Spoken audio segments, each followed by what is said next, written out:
My mom told me not to talk to strangers on the internet, but I'm glad I didn't listen. We are the Certified Noonas, your sisters in the love of Asian entertainment. Hi, I'm Amanda. I'm Jessie. I'm Natalia. And I'm Sky. And today we're doing something a little different. We had a different episode planned, but we don't cross a picket line, baby. So the thing that we had planned, which I'm sure we'll eventually release because we have it filmed, it was already recorded, it was ready to go.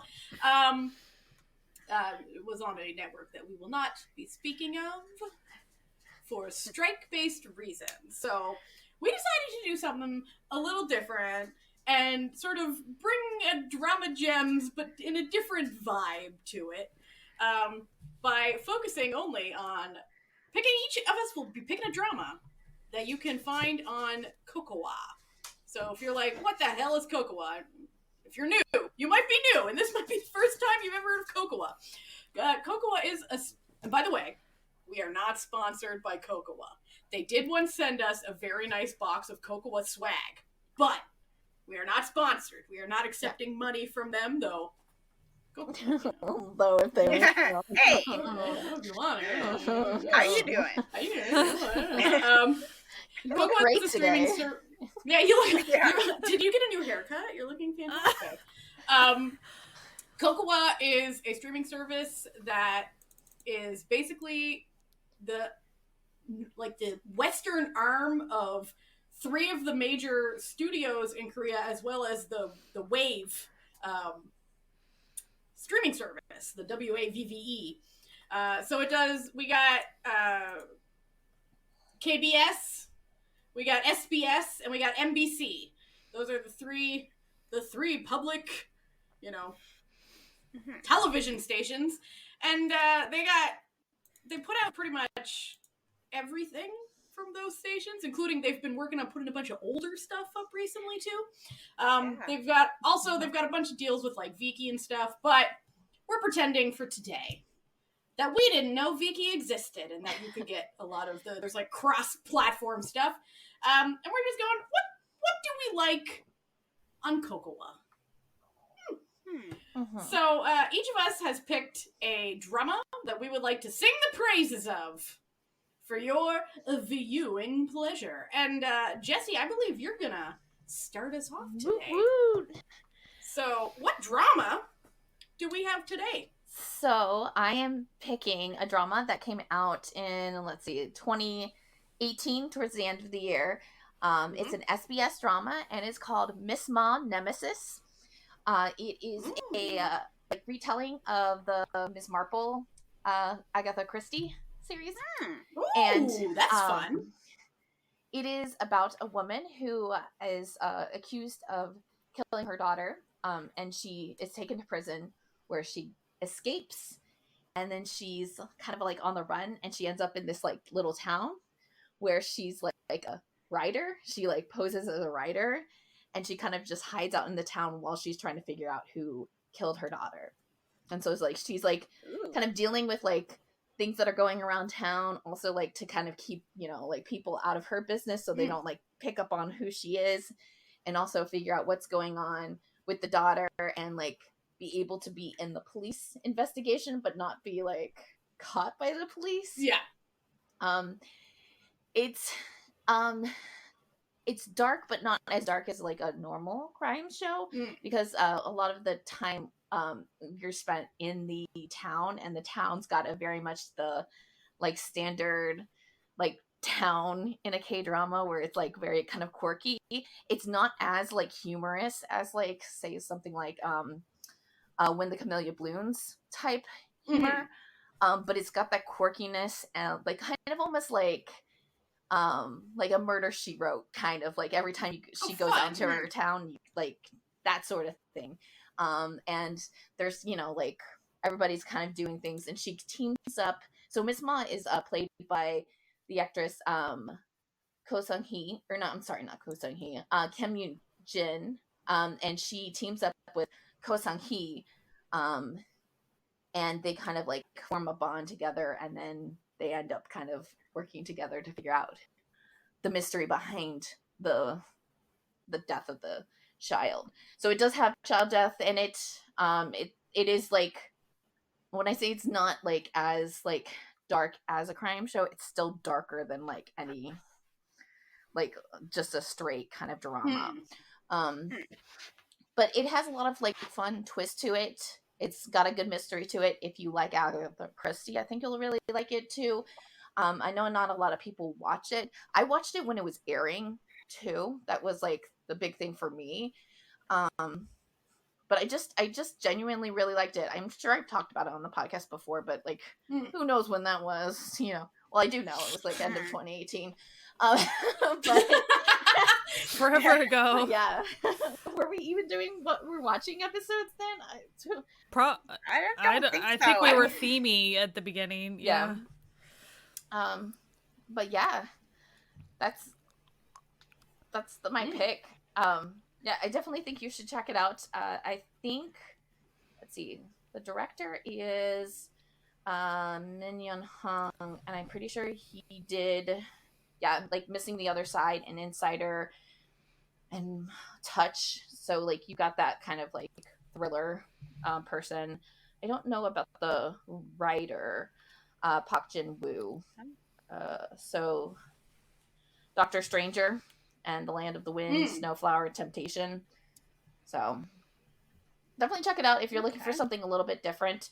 It's definitely the one thing I forgot about that like it is very present is that it's like skews as a K-drama trying to be like a British crime show. Like not like trying in like a bad way. Like I'm just like saying that like the tone of it is more British than it is Western. So if you're like into like British like, really crime unique. shows, like I think you'd like this. Like that, like if you're solidly kind of in that realm, which my parents are definitely in that realm. But like I think you'd like really like it. Or I guess yeah. That sounds like super fun. Yeah, I think you'd like the it. Same director as Missing, and I really enjoyed that. So. And like I like the cast too. Yeah. Like I'm looking at it right now. And, like, Jung Woo In is fun. And... Yeah, Kim Yeon Jin is like amazing in it. She's just like a solid actress. And then Ko Sung-hee, like she's been in a bunch of stuff, so like I think everybody like is experienced with her. Sky, she was in My Hollow Love. She's that person. But she's also like if you see Mother, she's fantastic in Mother. She's very not a fun character, but she's like great in Mother. But yeah, like the cast was really great. I love the little like things that happened in the town. It's an older female character as the main character, so that's always really nice to see. That's always really nice. Yeah. I do think it's kind of like a solid watch. That sounds like super fun. I may have to add this to my list because you're saying a lot of words, and a lot of them are appealing to me. How many episodes are we talking? I think it's 16, and I'm pretty sure it was it's the cut during the dark times. Yeah, you remember the dark times when they the half episode, the 32 episode days. You know. I hate, like, you know, Come and Hug Me was also at that same time, which is also on Kocowa, and you should listen to our episode about Come and Hug Me. But there, Suspicious Partners was that time too. Suspicious Partners is also on Kocowa. But it's like, I love all those shows, but the 32 episodes make me want to die because they always end in the dumbest places. Yeah. How about you explain it for a second for people who haven't really experienced it a lot? All those people that like got to live that life of non-32 got to skip it. So basically, there was like a time period where these companies were like, "Hey, what if instead of just showing the full episode, when we air them, we'll air them in each episode in 2 parts so we can put a commercial break in the middle of the episode." Because if you don't know, per like Korean broadcast standard laws, you can't have a commercial cut into a show. So like commercials have to be before or after the show. So this was the like way to get around that, to get more commercials in by like ending the episode and then immediately following it with the second half of the episode. Yeah. But you know who liked that? No No one. one. No one liked that. And I think it was like not even a year before they were like, no, we're not doing this anymore. It was because like China like went through a little thing and they were like, no more K-dramas, so they like cut off of all of their, so they weren't selling them to China anymore, so they had to like recoup that money somehow. Yeah. So they were like more commercials, and then China like changed their minds and was like, K-dramas, and they were like, phew. But I you know, despite the fact that sometimes we will say like, oh, like these episodes are so long, the half-hour episodes were not it. They were not it. They were literally kind of like how like my first love is cut, where it's just like it just cuts. It's just half a full episode and it's done. just cuts. And it must have been worse, but like it must have been worse for like if you were actually like in Korea watching it, because their commercial breaks are really long. Like so you're sitting through like 20 minutes of commercials. It's not like a commercial break like anywhere else. Like so like it had to have been. I feel like that was the time where people would just get up and leave, you know? We are just like tank the ratings. We don't want to see Kocowa's little like logo for a while or like see the ending credit. Which is, you know, we're like fine with that. it. That's my thing. Is because when you're binging one of these shows, the unskippable like it's on Viki too. Like this isn't like a Kocowa only thing. It's everybody. Like the little unskippable like Kocowa ad thing, that the little logo like that's like little bubbles or whatever. You get so tired of seeing that shit. You're like, yeah, I get it. And then we were like tracking it because not all the stations had to do it, because like if they weren't, you know, like public stations, so like there would be like shows like on OCN, you're like, well, this is just the standard 16, and then you're like, okay, but wait a minute, what like episode am I really on? And now sometimes like it gets confusing because I'm like, what episode am I really on? Because now all the like sites have it as like one episode when it's 2 episodes. And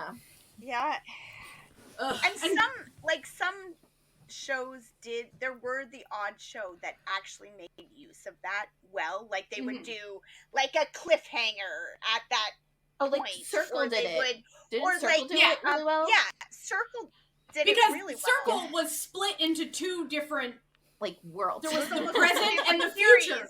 So you would end the part in the present, and then you would come back to the part in the future. So it was like, okay. They used it as a narrative device. Yes, like they did. Whereas, like what was that?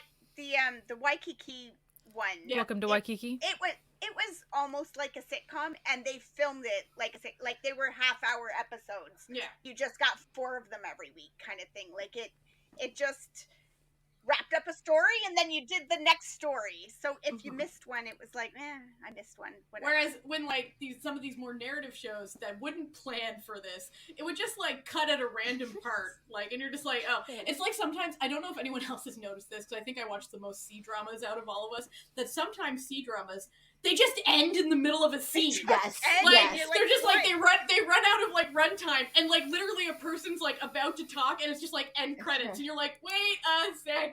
Nothing But You does that a lot. Like I'm currently watching a Taiwanese drama, and it won't be ending.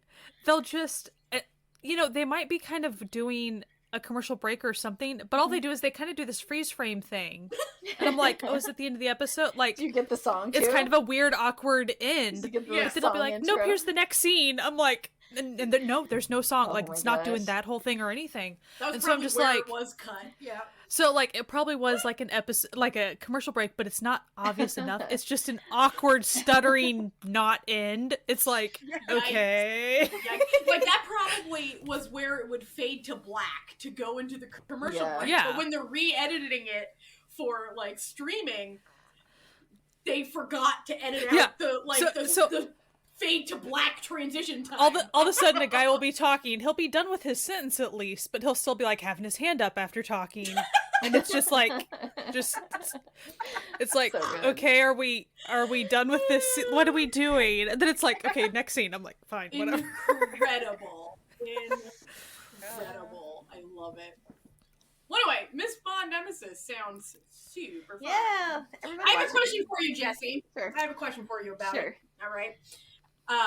This is a Mama Joe related question for any new listeners. Mama Joe is my mother, who we're constantly torturing by making her watch and listen to things. My mom really does like these like British crime shows. Would she be into this? I think she'd be into it. Yeah? You think she'd be it's a Mama Joe approved. Interesting. And would you have your parents watch it, Jessie, since they are into those? Yeah. I would, yeah. And you know what? Actually, Mama Joe would probably like the 30-minute episodes because she likes to she rests her eyes sometimes. If you know what I mean when we're watching dramas. Yeah. And 30 minutes, it's a lot harder to rest your eyes during. Interesting. Yeah, that sounds fun. And it was out during the spooky season, I see. It was October to November, so... Oh, it was like, I guess it was when we first started the podcast, right? Wow. Yeah. This has been right, because we started, like, literally... Yeah, this right at the demise of drama. One of the first dramas that Kocowa had, like, airing on their platform. Yeah, because that would have been right Kocowa after... came, Because Kocowa... like, right after Drama Fever went away. Rip. But Kocowa's been around for 6 years, because it keeps on saying 6 years with Kocowa on the page right now. So it's 6 years. Oh, so it would have been, so it would have come around a little bit sooner. Maybe they started it. They, you know what? They could have started Kocowa like before Drama Fever ended, but nobody cared about it because they were on Drama Fever, and then when we were stuck, and then Kocowa was like, "We're here." Hey. It was like, "Hi, have you thought maybe checking out old Kocowa? Looking for some tips?" That sounds like one I'm going to add to my list immediately. Cool. Actually, I made a little list earlier while going through, Kocowa, trying to pick one. I made a little list of ones that I would like to watch, and so I will add that one. Here it is. It's added to list. So, Natalia, what's your pick, though? Okay, so my pick is a bit more recent, coming from the fall of 2021. So, mid pandemic times. Like, we all needed something. Like, we were, everyone. I've been in lockdown since 2020, but people were, we needed something to look forward to every week because times were tough. And a little drama, a little rom-com came out that just attacked my heart. And I immediately fell in love with the characters. And that was a little KBS2 drama called Dolly and the Cocky Prince. Weird title, but also accurate title. So the basic plot is you have this girl, and she's like an art historian. Like, she just loves art so much. And her dad was like this rich guy who owned this like art gallery. And I don't know if anyone listening out there knows much about art galleries. They are not really money-making ventures by any stretch of the imagination. They're very much money sinks. So anyway, but she doesn't live with her dad in Korea. She lives in the Netherlands, and she's having like a lovely time. And she works for like an art gallery in the Netherlands. And there's supposed to be a big important guest coming who's Korean. And so she's like, okay, I gotta like go pick up this guest and show him around and bring him to this big art showing, right? Turns out he has the same name as another dude also arriving in the Netherlands that day. Muhak, who is a rags to riches guy who basically runs his dad's like restaurant franchise pork restaurant situation. Knows nothing about art, does know how to make money, and was convinced by his stepbrother to invest money into this art gallery back in Korea, but doesn't really care about it. So he's invested $2 million. He's moving on. He's having a good life. He then gets wined and dined by this beautiful woman who's just so like ethereal, real like manic pixie dream girl type vibes. And it's like, I'm immediately in love with her. Like, look me up when you come back to Korea. It's going to be great. We're going to be in love.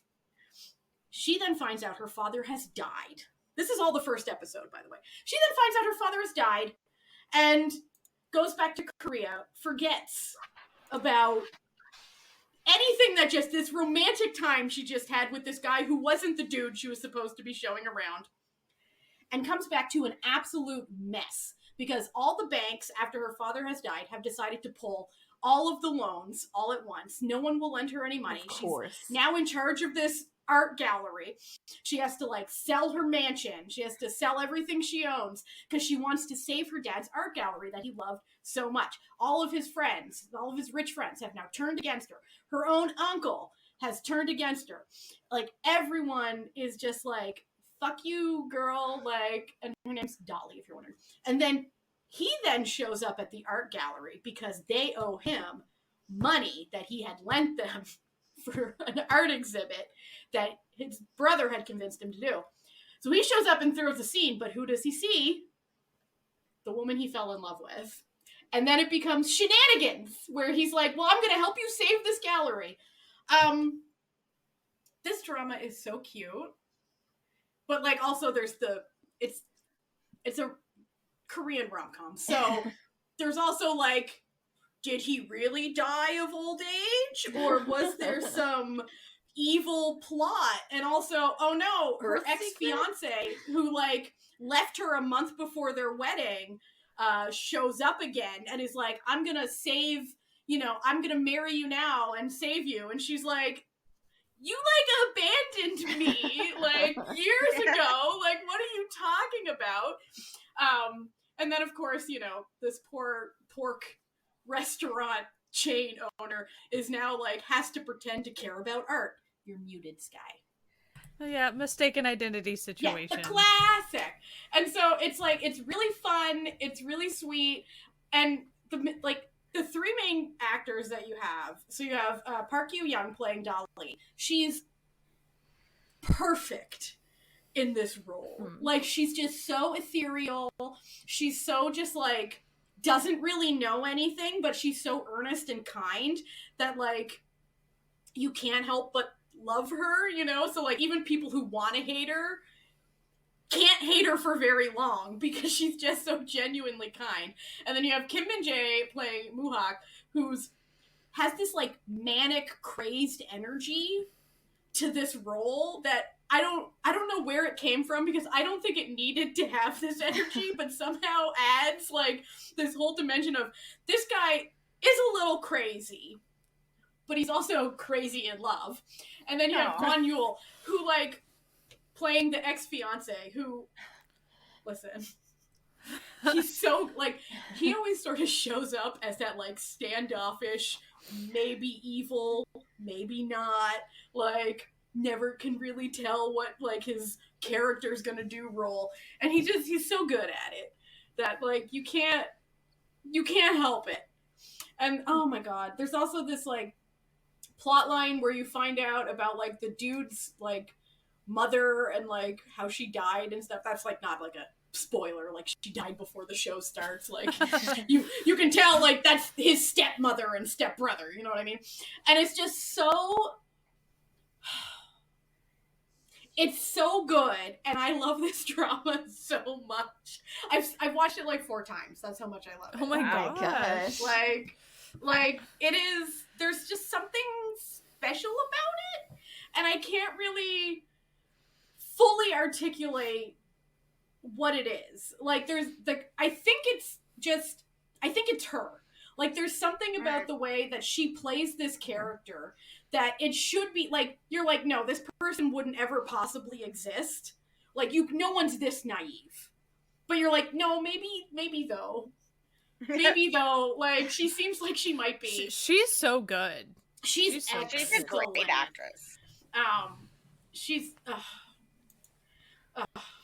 It was also written by the screenwriter of Witch's Love. I love Witch's Love. And the director, you're like, he's not one of those, like, oh, he put one banger and, like, that was it. No. He's got quite a stuff, including Healer, Angel's Last Mission Love, Queen for 7 Days. Like, he's been, around. Doing stuff. Anyway, I think it's so lovely. It's such a lovely little drama. I'm like obsessed with it, clearly. Because, okay, here's another thing. For all of you who love ships where, like, the guy is an absolute simp. Do you know what I mean? Like, where the guy is, like, one, falls in love first, and is just, like, so in love that you're just like, oh, damn. Like, this has got you covered. Like, he is disgustingly in love with her.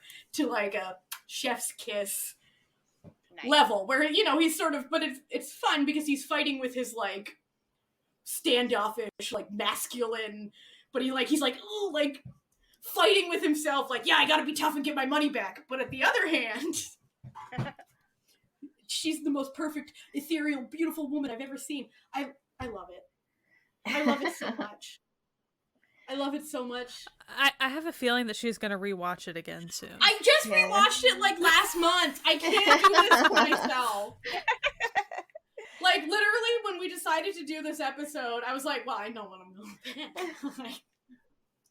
I gotta tell everyone to watch Natalia and the Cocky Prince. Like, I'm sorry. It's, yeah. Did you watch it while it was airing? I did watch it while it was airing. I feel like I remember that. I remember it doing fairly okay, like, on the timeline. I think, like, people who watched it really enjoyed it. Yeah, and that was me. Yeah. Me. I was people. And I think the only reason I passed it over, I think my life was, like, really busy right then or so, like, I just didn't pick it up then, and so I remember that I started it, I watched the first maybe 10 minutes, and thought, this is great, this is something I should watch with my sister, and then we never got around to it. Never did, so, yeah. You know, I'm like, oh, I need to go back to that. You should. It's just, it makes your heart warm watching it. Like, you know what I mean? Like, some dramas just, like, make you feel nice when you watch them.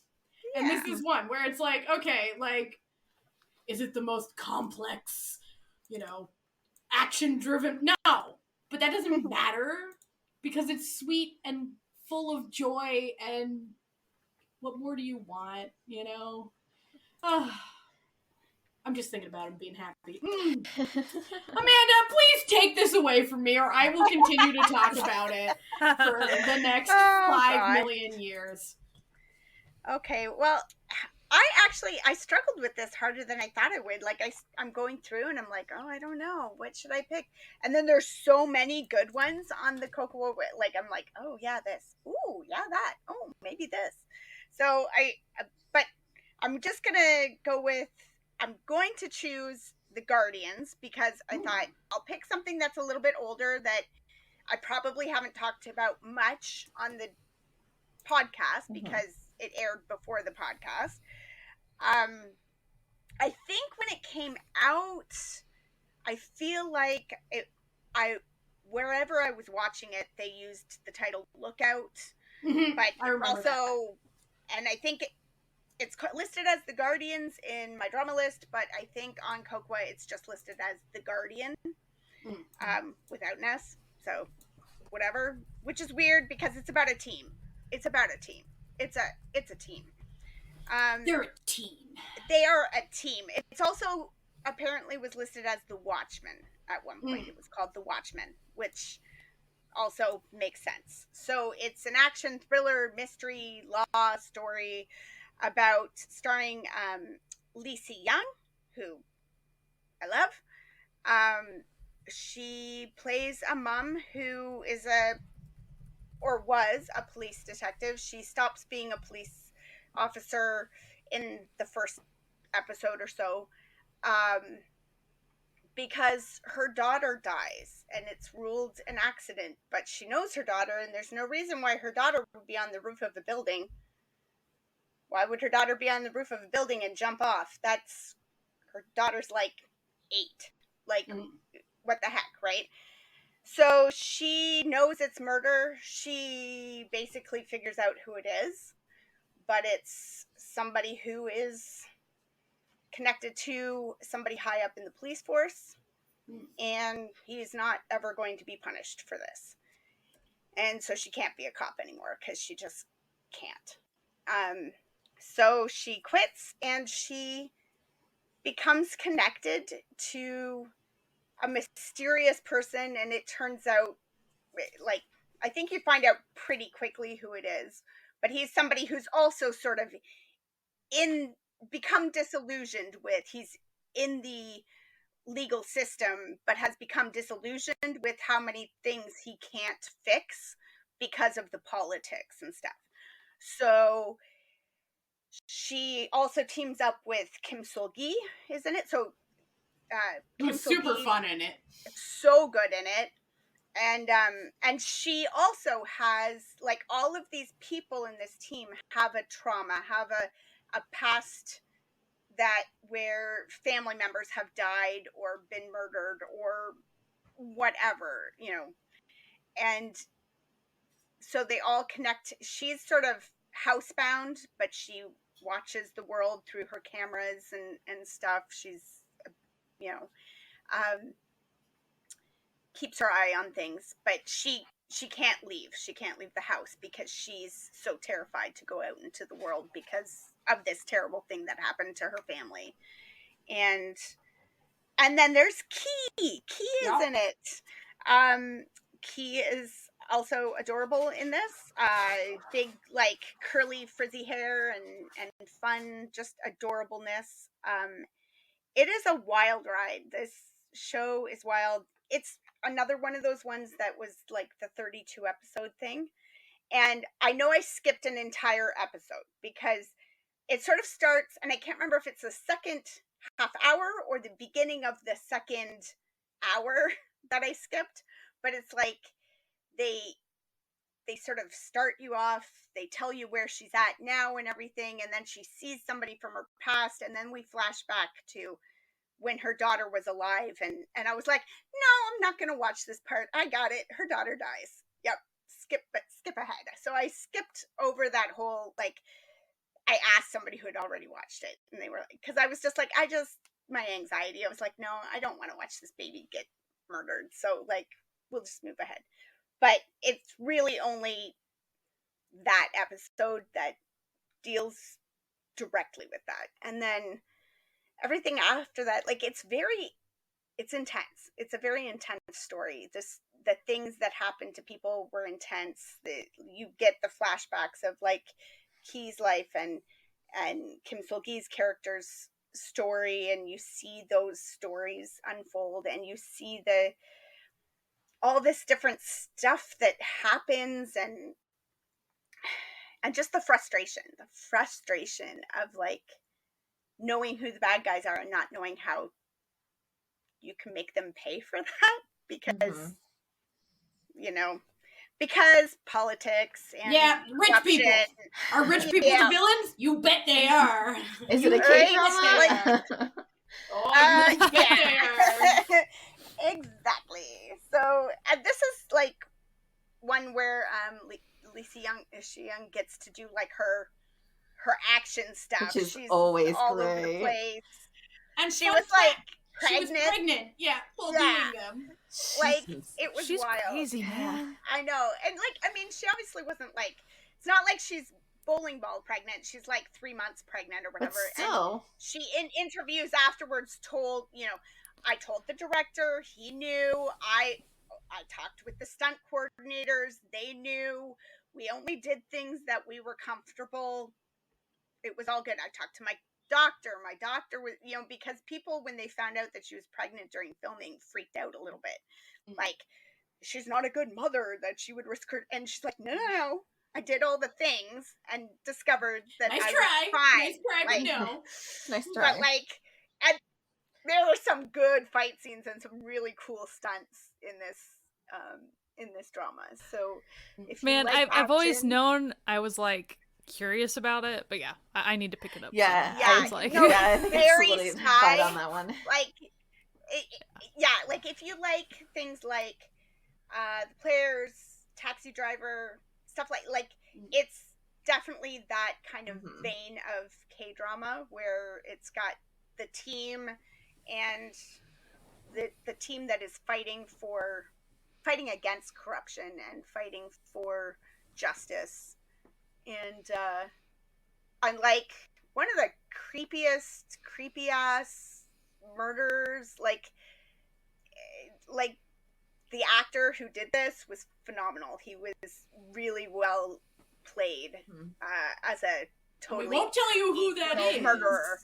Because that is a spoiler. Yeah, please don't. Someone in the cast. There's someone in the cast.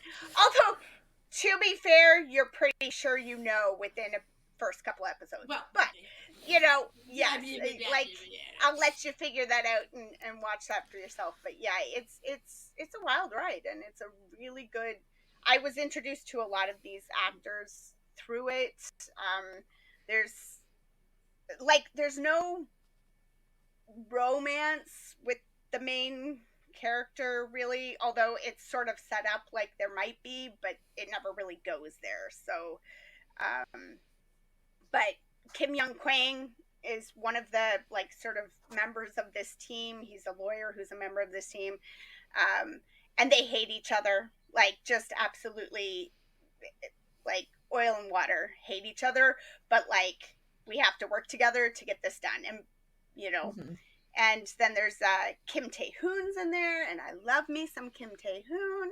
I'm not a bad guy and not dying of a terminal illness, so that's a nice change of pace for him. So that's an unexpected change of pace. I'm not certain.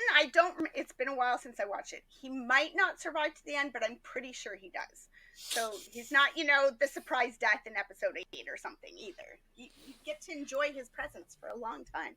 It's quite nice.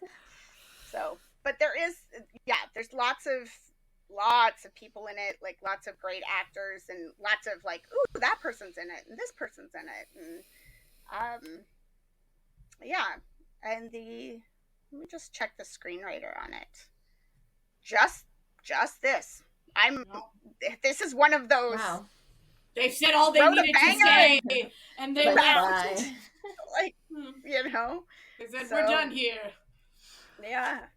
The director has done lots of stuff. Yeah, and two directors. They've both done quite a bit. Yeah, so there's, there is a lot of experience there, and I think it shows. It's a well-made series, and it's not something I go back and rewatch, even though I really, really enjoyed it, but the intensity is it's not really a comfort drama, I wouldn't say, for me, but it was really, really good, and I think more people should watch it. Yeah. It's always nice when you can bring out these sort of listen, 2017 is not that long I know, right? but for newer watchers who may have found dramas during the pandemic or stuff, they wouldn't know to exactly, and it's not one of those ones that gets talked about a lot, where people are still sending you. There's some older dramas that people are still constantly ooh, have you checked out this? Mm-hmm. It's not really one of those. You don't see it show up on a lot of lists that way. Yeah, I've been for a few years wanting to pick it up, but always something oh, Taxi Driver 2, so then I'd be well, there's the action thing I need to fixate on for so usually exactly. It would just kind of take a back burner. So yeah, I'm looking forward to watching it sometime. Cool. Side note: Taxi and Taxi Driver 2 are on Kocowa. That's true. That's true. The only reason that is not my pick is I have talked about it a lot this year. So you're welcome for not bringing it up again. So yeah. If you're curious, go listen to our other What We're Watching episodes this year. I talked about both seasons. Thank you very much. So what did you pick? So, people who know me well already know. I'm so excited. Which one did you pick? I'm just look, there's so many options that it could be. There are so many options, but we're gonna go with Extraordinary You. Yeah, because we are. Yeah. So good choice. Good Extraordinary choice. You, 2019, before the pandemic. the before times, guys. But it is 32 episodes. Yeah, it's one of those. So just yeah. Oh, extraordinary you. How to explain? So the reason, like, why is it predictable that I would be into this?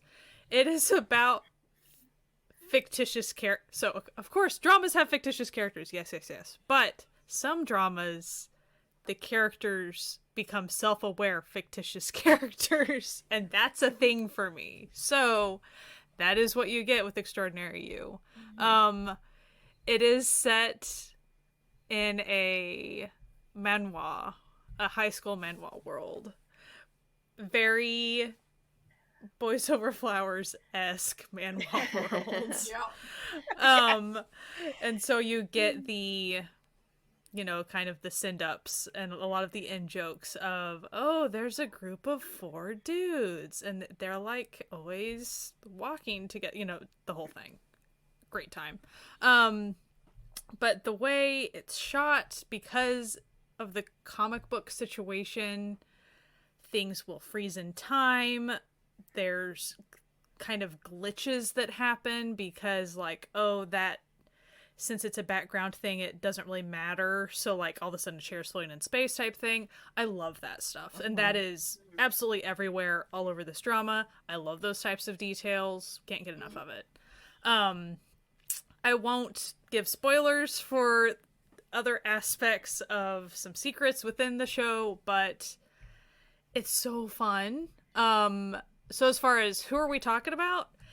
Kim Hae-yoon is amazing. She's in this drama. so good in it. So good. She's the cutest little person in this drama. Like, as far as, and you're thinking, oh, like, is she a little too chipper? At the beginning, maybe, but, like, then she eventually gets to where she has had enough of some stuff, and it's really fun. Like, it's a good time. So she's a tiny, tiny person, and then you have Rowoon, who's a very, very, very tall person, and that's really fun, and he is so, I wish I knew how many lines he actually had in this drama. Oh my gosh. Because it's not many. He was a stoic guy, okay? Listen, It it was all about, like, things he did, not things he said, okay? Yep. I mean, there has to be a handful of episodes where he didn't even get one single word. So that's What a that's dream. thing. Didn't have to memorize, like, I any can't lines. talk much about his character because that would give stuff away. But, like, that's part of the fun, is figuring out stuff about his character. Then you have Lee Jae-wook. Like, They really blasted did onto her, the scene. Pair her with, like, he is not messing around. guys that are just up there for her. Just Yeah. feet up there. He is the douchey intended fiance of Kim Hae-yoon's character. And they do not like each other all that much most of the time. But everyone thinks they do. High school shenanigans. Specifically privileged high school shenanigans. Again, you have to think a little bit in the Boys Over Flowers world with this, like, high school version thing. They even, like, have some inside jokes in Boys Over Flowers in that show. Yeah. Minus the, like, intense bullying of boys. Like, so take that away and you still have, like, the everyone worshiping the ground that these 4 dudes walk on. Like, that's what you still are left with. And then you even have Lee Na-yeon, and she's great in it. You have Kim Young-dae, which he's a joy. The cast is wild. The cast is wild. Yeah, it's a really good. Just the way there's a way it can, like, just the way it unfolds with characters becoming self-aware, and of course she's the first one to become self-aware, and that is a struggle for her, a struggle for her ultimately. And figuring out, and this is not a spoiler, she is not the main character of the manhwa. Like, that is a thing that she has to get over for herself. If figuring out you're not the main character of your life, that is a problem, man. Yeah. Because it would be very, why did I just skip like 3 days in time? What happened? So I love that type of thing in any drama. But when it's fictional characters struggling with those types of like in-story problems, that's the stuff I just get a really big kick out of. It is funny, but it also does have some really heartfelt moments. I don't remember if I cried or not. I might have. There was some touching stuff in it. Trying to think. I really don't remember if I cried or not. But there's a lot of just sassy, funny things that happen. Kim Hae-yoon, she has great comedic timing, but when I say there's comedy, it's usually not slapsticky or super goofy. It's just it's often situational. And Kim Hae-yoon, she'll get like upset and frenzied or something, and that's just pretty funny to watch just because she's super cute, so it's funny. Especially, and then Rowan's character is just silent most of the time, and he's like, okay, like, what can I do to fix the situation? I'll just do whatever you say. But yeah, I think that, have all you ladies seen this show? Yeah. I watched the first half of it, I think, and then just sort of, wandered off. Mm-hmm. I did enjoy the parts I watched. I remember Jessie getting a pretty big kick out of it. Oh, I loved it. I really enjoyed it. Then her I and her love best this part of friend, it. like, just so much fun together. And then when Rowan comes into it, it's the trio of them. It's a good show. Like, it's just like, I like the surprises. I like the charm of it. I like the wackiness and interesting and just a fun concept. I really liked it. It was very unique. The idea behind it was unique and fun. Yeah. And pretty. It had a lot of really pretty stuff And going I on, think I might have a scenery-wise. correction. I think instead of 4 popular guys, I do think it's 3 popular guys. So they did change. I think they changed that now that I think about it. I think they're only 3. It was 3 popular guys, and then wasn't there also the hot The hot chef guy the or hot whatever. Yeah, but, person he- kept it, but he wasn't dead. But he kind of wasn't a part, Yeah. but I guess. But he So was we'll a count flower him. boy. He was the Yeah, he was a definitive flower flower boy character. True. So, and it does play with that trope a lot, which I think is really fun. I really do like that chef dude character, Squid Fairy. Fairy, because he serves the squid. The other Punchline. emo. Yeah. And really, it made me really pay attention to that actor because I'm like, if he pops up in something, I'm like, ooh, he's The gonna same. be I fun. Because I never clocked him before, and now I'm like, oh, it's you. because what wasn't he also in Beauty Inside? Yeah. Wasn't he the Yeah. secretary in Beauty Inside? And he's in Missing, which was right? pretty soon after this. He's the guy who owns the bar in Missing. Yeah, I think so. Is that the same guy? I think so. Okay. I watched Missing the Other Side when it was coming out, so I might be wrong. So I did go and check the writer. Both there's 2 writers. One of them has only written one other thing called Unicorn, and then the other one is only done Extraordinary You. The director, though, there's 2 directors. Kim Sang-hyuk, he's done Melancholia, True Beauty, King in Love, Glamorous Temptation, lots of other stuff. And then I might be Kim lying about Sang-woo. him, so never mind. Okay.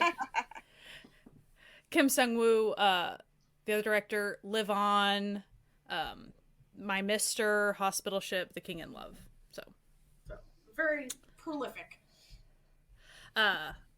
I would love to talk more about what's in the drama, but again, it's spoilers. So Yeah.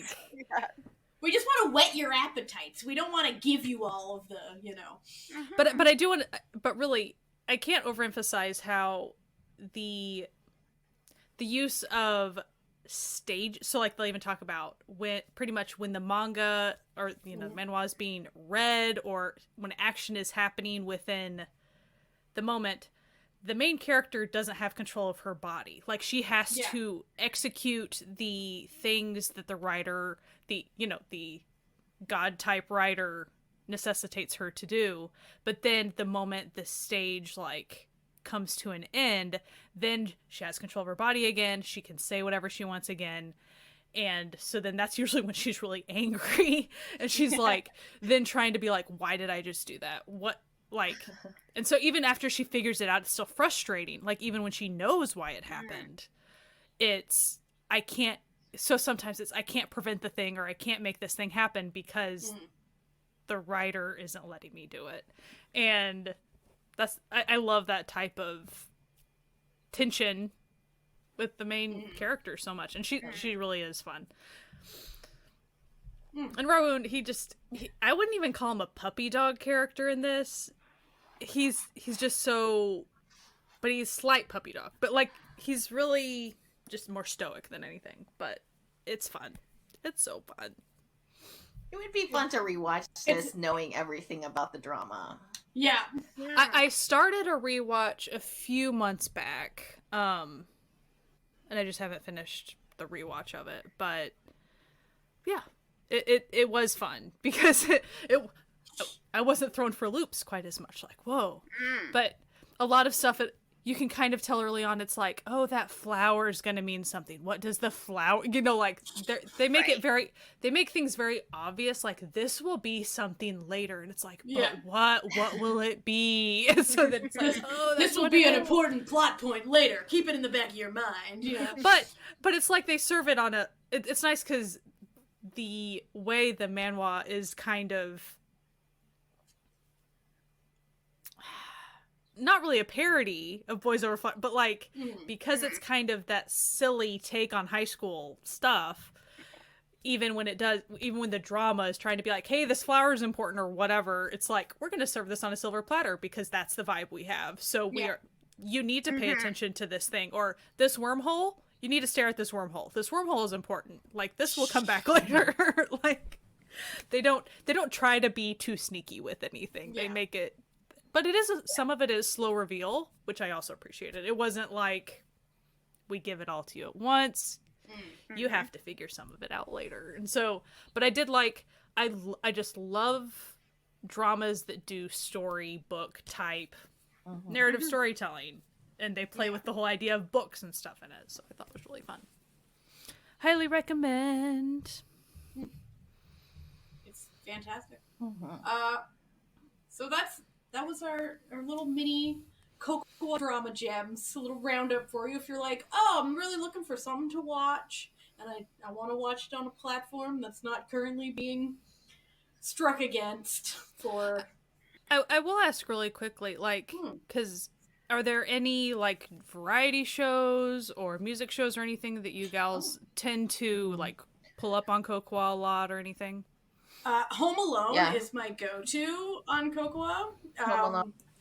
Or, the hilarity never ends on Home Alone. But Kocowa also has, like, music shows and too. Yeah. Running Man. Running Man. Yeah. The Manager. So that's always fun. So like we said, like Lisa Young that we talked about earlier, that actress, like I've watched her episode of The Manager a couple times. Yeah, I because, don't think it was just so fun. We've ever done a deep dive, whether it be actor or music, that I haven't used Kocowa for the kind of variety side, like especially with the music ones. And then like Yule's sketchbook is on it. And then award shows too. They often have a lot of the award shows. And sometimes they do them live. Like they will have some of that stuff. They'll be playing it as it's going on. So you won't get like the subs, but you can get in and like watch what's going on. You still know who wins the award because they walk up to the stage. You're like, oh, that's who won. Cool. I know we've talked about this, but like really, like if you were like searching for a platform and you like variety, Kocowa is the sole one I will tell you to go to, because the episodes like that are on Viki will come out faster on Kocowa, and not everything's up on Viki too. Like and they just have a good like backlog of stuff. They have specific stuff, like like BTS stuff or NCT stuff. Like there's specific groups.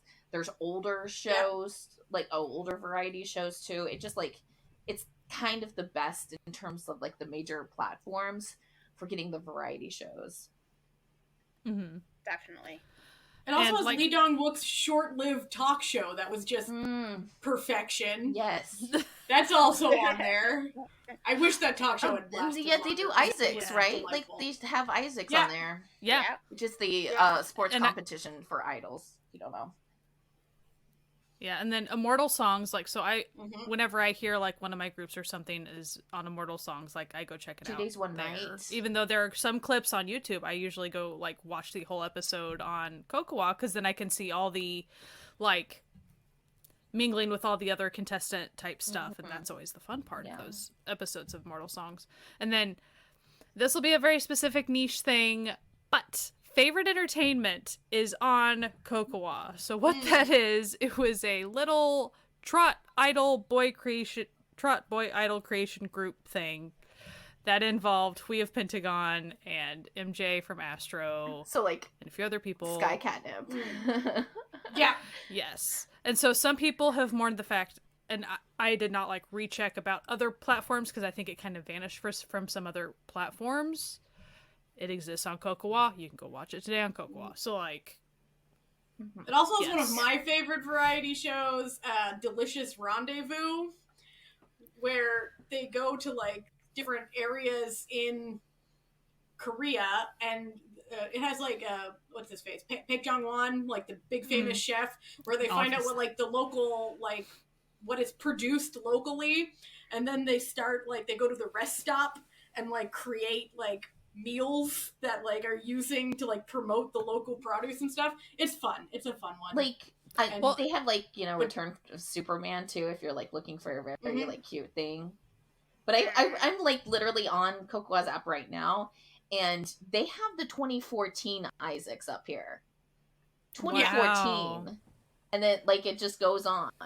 Like so you can watch all of like the backlog of Isaacs pretty much. Like it's got Infinite Challenge on there. Yeah. And I want to say, like, Mortal Songs, yeah. they also try to emphasize whenever there are some, like, dramas and stuff that they get Spanish subtitles for. Like, they try to kind of emphasize that. And sometimes Portuguese, too. I've noticed they sometimes get Portuguese as well. But they got a lot, like, Kocowa's got a lot going on. Yeah. They really do. Yeah. And Like, I wanted to had say no also, idea. aside from just... So when I go kind of scrolling through kind of the variety side of things, you know, you think of things like The Manager or whatever, but then they have some like of the tiny kind of shows that like you've never really heard of.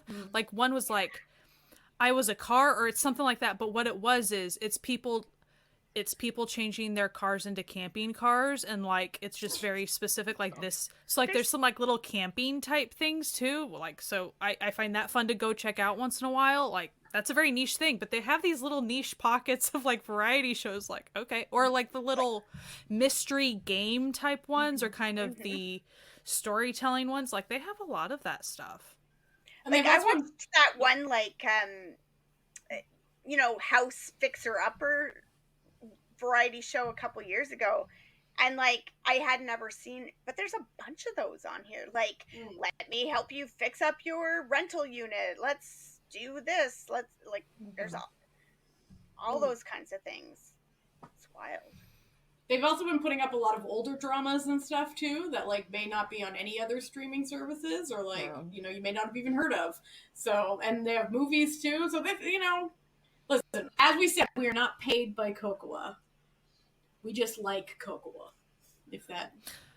So the one thing I will say, it's all Korean. So like you come here for Korean or like a big swath of Korean things. Yeah. You will not find a Chinese drama sitting over here in the corner. Like it's all Korean stuff. And that's it. Yeah. Anyway, thank you for listening to us. We'll be back. We'll be back next week like we always are, with another episode for y'all. Anyway, you can listen to us wherever podcasts can be found, but you can also go to our website, certifiednoonas.com, for the links and the time codes. And of course, we are also on YouTube as well. You can listen to all the podcast episodes there. We also do pretty near weekly live streams as well. Not always, but like most of the time. depending on skip. You know how it is. Life is like that. Anyway, if you want to support this podcast, you can go to patreon.com/certified Noonas, being part of the Certified Found family. They're our fan family on the web, and they're incredible. We love them. They keep the lights on. We have special extra episodes, including a little extra second pick from this episode for patrons only. If you want to find out what else we wanted to recommend, well, I guess if you're a Found family member, you can. Anyway, we hope you have a fantastic week. You know, as always, wash your hands, wear a mask, support the strike, and keep watching Asian entertainment. All right, see you later. Bye. Bye. Bye.